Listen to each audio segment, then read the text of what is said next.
अस्सलाम वालेकुम सिंध वासियों। सिंध जो है तालीम वारो वज़ीर सरदार शाह उहो चवे थो त सिंध जूं जेके यूनिवर्सिटियूं आहिनि उन्हनि जो जेको हाल आहे, प्रोफेसर जेके उन्हनि जा वेठा आहिनि, वाइस चांसलर वेठा आहिनि, उन्हनि जेके यूनिवर्सिटियूं आहिनि सिंध जूं उन्हनि जो हाल PIA वारो करे छॾियो आहे। मतिलबु PIA में जेके मुलाज़िम आहिनि उन्हनि जूं जेके पघारूं आहिनि उहे बि नथियूं निकिरनि PIA जी कमाईअ मां। ईअं ई यूनिवर्सिटियूं जेके आहिनि सिंध जूं उन्हनि जी जेका कमाई आहे यूनिवर्सिटियुनि जी उन्हनि मां मुला जेके आहिनि मुलाज़िम जेके आहिनि ऐं उस्ताद आहिनि उन्हनि उस्तादनि जूं पघारूं बि नथियूं निकिरनि। हाणे आउं हिन खे साईंअ खे हथ ॿधी इहा अपील करणु चाहींदुसि, तव्हांखे इहो सोचणु घुरिजे त सॼी दुनिया में तालीम जेके सुधरियल मुल्क आहिनि उनमें तालीम फ्री कई वई आहे। मतिलबु हुकूमतूं उनजो भार खणनि थियूं। जेकॾहिं कमाई जे ज़रिए तालीम खे वधाइणो हुजे त पोइ तव्हां सभु कुझु प्राइवेट करे छॾियो, त पोइ तव्हां सरकारी यूनिवर्सिटियूं सरकार तरफ़ां यूनिवर्सिटियूं छो था हलायो? सरकार तरफ़ां यूनिवर्सिटियुनि जे हलाइण जो मतिलबु ई इहो आहे त सरकार उनजो भार खणंदी। पोइ जेकॾहिं प्राइवेट थी वियो हलियो त प्राइवेट यूनिवर्सिटी में असां जहिड़ा जेके ग़रीब शागिर्द आहिनि उहे त पढ़ी कोन सघंदा। सरकारी यूनिवर्सिटियूं आहिनि, उन्हनि सरकारी यूनिवर्सिटियुनि में असांजा जेके शागिर्द आहिनि सिंध जा ग़रीब शागिर्द आहिनि जेके अफोर्ड नथा करे सघनि वॾियूं वॾियूं फ़ियूं, सिंध जूं जेके सरकारी यूनिवर्सिटियूं थी वियूं उन्हनि में इहे ग़रीब जेके आहिनि असां जहिड़ा उहे थोरियुनि फ़ीसुनि ते वञी पढ़ाई कनि था। हाणे तव्हां चाहियो था इहे बि न पढ़ी सघनि, तव्हां सरकारी स्कूल जेके आहिनि उन्हनि खे त तबाह करे छॾियो आहे, उन्हनि जो तव्हां कुझु करे कोन था सघो। उहे तव्हां स्कूल जेके आहिनि सरकारी स्कूल NGO जे हवाले करे पिया, माना तव्हां सरकारी जेके तव्हां तालीम वारा वज़ीर आहियो, तव्हां सरकारी स्कूल नथा हलाए सघो ऐं तव्हां चओ था त प्रोफेसर जेके आहिनि यूनिवर्सिटियूं नथा हलाए सघनि। तव्हां हेॾा तालीम वारा वज़ीर थी वेठा आहियो, तव्हांखे हिकिड़ो मामूली कमु नथो थिए। सरकारी स्कूल जेके आहिनि नंढा नंढा स्कूल आहिनि उहे तव्हां खां नथा हलनि, तव्हां NGO जे हवाले करे छॾिया ऐं तव्हां ॻाल्हि कयो था यूनिवर्सिटी जे प्रोफेसर जी, वाइस चांसलर जी, त वाइस चांसलर हीअ पिया कनि, वाइस चांसलर हूअ पिया कनि। वाइस चांसलर जो कमु आहे छा? बिज़नेस करणु। उन्हनि जो कमु आहे सिस्टम हलाइणु, तालीमी निज़ाम खे हलाइणु ऐं तव्हांजी जेको यूनिवर्सिटी आहे उनजो ख़र्चु बर्दाश्त करिणो।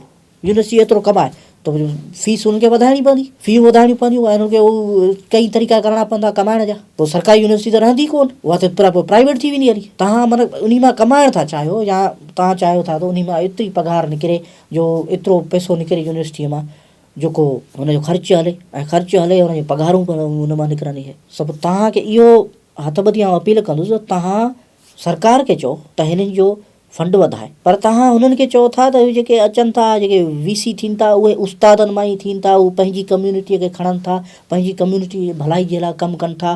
VC जेके आहिनि पंहिंजी कम्यूनिटीअ जे मतिलबु तव्हांखे एतिराज़ इन शइ ते जेके उस्ताद जेके हुन ते पढ़ाइनि था उहे साॻिया उस्ताद सुभाणे VC थी अचनि था। तव्हांखे एतिराज़ इन शइ ते, न त तव्हांखे ख़बर आहे त तव्हां जेके कामोरा विहारींदा उहे कामोरा त करप्शन कंदा, बाक़ाइदे करप्शन कंदा। कहिड़ो इदारो आहे सिंध जो जेको कमाए थो मूंखे ॿुधायो, जेको तव्हांखे प्रॉफिट में हलंदो हुजे? को आहे इदारो? उन जो नालो खणो रुॻो तव्हां ॿुधायो मूंखे सिंध जो को इदारो हुजे जंहिंमें तव्हांजा कामोरा वेठा आहिनि, सरकारी जेके ऑफिसर वेठा आहिनि, उणी ग्रेड जा ऑफिसर वेठा आहिनि, भले न आयल हुजनि, तव्हां खणी उनखे VC बणाए छॾींदा। तव्हां अॻे हिकिड़ो बयानु ॾिनो हो त सिंधी जेके आहिनि सिंधियुनि जी हालति इहा आहे त सिंधी पुराणे दौर में हूंदा हुआ जेको थुक उछलण जी बि इजाज़त कोन हूंदी। मतिलबु तव्हां अहिड़ियूं ॻाल्हियूं खणी था अचो जेके मतिलबु कॉमन सेंस जी ॻाल्हि आहे। असां जहिड़ो माण्हू जेको नंढिड़ो तालिब इल्मु शागिर्द जे क़िस्म जो माण्हू उन में बि थोरो कॉमन सेंस आहे, उहो बि ॻाल्हाईंदो सोचे ॻाल्हाईंदो, सम्झ में हुनखे ईंदो त छा पियो ॻाल्हायां। तव्हां हेॾा वॾा तालीम वारा वज़ीर थी बसि जीअं अचे थो ईअं था ॻाल्हाए छॾियो। तव्हांखे अपील थो कयां त अॻिते लाइ अहिड़ी ग़लती न कजो, महिरबानी कयो।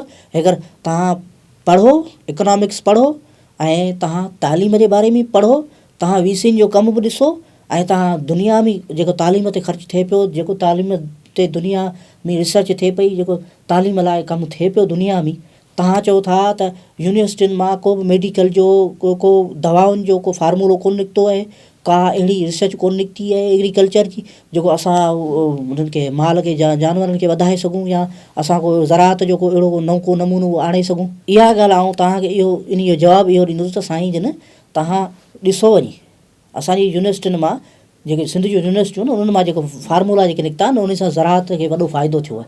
तव्हां अगरि रिसर्च कयो त सही, पुछा त कयो वञी यूनिवर्सिटियुनि मां केतिरा फार्मूला निकिरी चुका आहिनि, उन्हनि ते अमल तव्हां खां थिए कोन थो, तव्हांजी सरकार उन ते अमल करे सघे कोन थी ऐं ॾोह वरी यूनिवर्सिटियुनि जो थी वियो। यूनिवर्सिटियुनि खे तबाह कयो आहे तव्हांजी सरकार। हिते सिंध जा वसीला तव्हां खणो ॾह पिया छॾियो इमदाद में, अलॻि कंहिंखे माले गनीमत सम्झी, ख़बर नथी पए तव्हांखे त केॾांहुं था वञनि सिंध जा वसीला। तव्हां वरी ॻाल्हि कयो था यूनिवर्सिटियुनि में जेके पघारूं वञनि थियूं उन्हनि जो। सिंध जी तालीम में ॿेड़ो ॿुॾो पियो आहे, माण्हू हिते पढ़ी नथा सघनि। ग़रीब जो ॿारु आहे जेको मज़दूरी करे थो उहो त स्कूल जे बारे में वञण बारे में सोचे बि नथो सघे। तव्हां उन्हनि जे बारे में कुझु सोचो, उन्हनि खे तालीम जे बारे में कुझु ॾियो।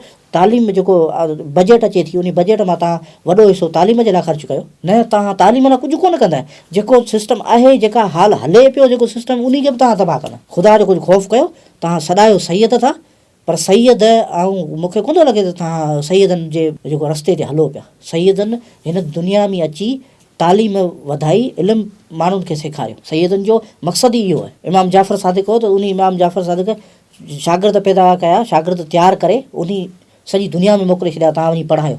उस्ताद उनखे ठाहे सॼी दुनिया में मोकिले छॾी। उन्हनि ज़रिए अॼु इल्मु पहुतो असां वटि तमामु घणो। उन्हनि जी पीढ़ीअ मां हुजण जी तव्हां दावा कयो था, सैयद हुजण जी दावा कयो था, तव्हां तालीम जा दुश्मन थी विया आहियो। तालीम दुश्मनी बंदि कयो ऐं पंहिंजो क़िबिलो दुरुस्त कयो। ऐं जेकॾहिं ॻाल्हायो था त सम्झो, सोचो, हिकु हुन सां पुछो त हुननि केतिरी रिसर्च कई आहे, हुननि छा छा पैदा कयो आहे। तव्हांजी सरकार हुननि खे प्रमोट करे सघे कोन थी ऐं हुननि ते तव्हां सॼो किचिरो छॾा छॾियो। कमाई त यूनिवर्सिटियूं थोरी कमाईंदियूं आहिनि, सरकारी यूनिवर्सिटियूं। हलो तव्हां सुभाणे ॾिसूं था तव्हांजा जेके माण्हू आहिनि उहे ॾिसूं था केतिरो था तव्हांजा इहे जेके कामरा अचनि था उहे केतिरो था तव्हांखे कमाए ॾियनि।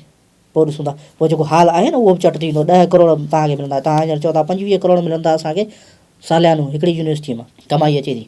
32 करोड़ कमाई अचे थी, किथां 30 करोड़ कमाई अचे थी, किथां 25 करोड़ कमाई अचे थी यूनिवर्सिटियुनि मां। पोइ इहा बि कोन होती तव्हांखे 5 करोड़ मिलंदा साल ते। मालूमात हासिलु कयो। तव्हांजी जेका फील्ड आहे न, तव्हांजी जेको वज़ारत आहे न, उन वज़ारत ज़रिए हिकु मालूमात हासिलु कयो, पोइ अची मीडिया जो ॻाल्हाईंदा कयो। महिरबानी तव्हांजी।